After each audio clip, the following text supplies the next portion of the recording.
Hello বন্ধুরা, সবাইকে স্বাগতম আমাদের ইউটিউব চ্যানেলের মধ্যে। আজকে এই ভিডিওটির মধ্যে আমি আপনাদের সঙ্গে আলোচনা করব কিভাবে আপনারা হোয়াটসঅ্যাপে লক সেট করবেন বা নতুন লক কিভাবে লাগাবেন। তাহলে চলুন বন্ধুরা ভিডিওটি শুরু করি। সবার প্রথমে আপনারা হোয়াটসঅ্যাপ অ্যাপটিকে ওপেন করে নিন।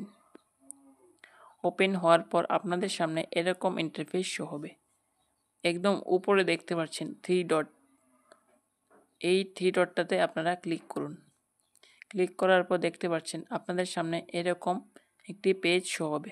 এখানে দেখতে পাচ্ছেন একদম নিচে দেখতে পাচ্ছেন সেটিংস, তো আপনারা সেটিংসের অপশনে ক্লিক করুন। ক্লিক করার পর আপনাদের সামনে এরকম পেজ শো হবে। এখানে দেখতেই পাচ্ছেন প্রাইভেসি, তো আপনারা এই প্রাইভেসি অপশনটাতে ক্লিক করুন। ক্লিক করার পর আপনাদের সামনে এরকম পেজ শো হবে। তো আপনারা কি করবেন বন্ধুরা, একটু নিচে চলে যাবেন, ঠিক আছে? একটু নিচে আসবেন, এখানে দেখতে পাচ্ছেন অ্যাপ লক, এই অপশনটাতে আপনারা ক্লিক করবেন।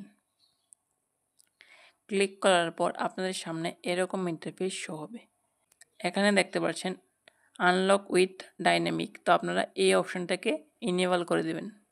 এই অপশনটাকে ইনেবল করে দেওয়ার পর আপনার সামনে লক দেওয়ার অপশনটা আসবে, ঠিক আছে? তো আপনারা তখন লকটা দিয়ে দেবেন।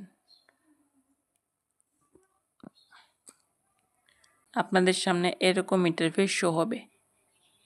এখানে দেখতে পাচ্ছেন অটোমেটিকলি লক, তো আপনারা এই অপশনটাকে ইমিডিয়েটলিতে সেট করে দেবেন প্রথম অপশনটাতে। আর এই এখানে দেখতে পাচ্ছেন শো কন্টেন্ট ইন নোটিফিকেশন, এই অপশনটাকেও অন করে দেবেন, ঠিক আছে? এটাকে অন করবেন আর এই অপশনটাকে ইমিডিয়েটলিতে সেট করে দেবেন। সেট করার পর আপনারা ব্যাক আসবেন, আবার হোয়াটসঅ্যাপটা ওপেন করবেন। এখানে দেখতে পাচ্ছেন আমার লক ইনেবল হয়ে গেছে। বন্ধুরা, এরকম ভিডিও দেখার জন্য আমাদের চ্যানেলটিকে সাবস্ক্রাইব করুন আর এই ভিডিওটাতে একটি লাইক করুন। ধন্যবাদ।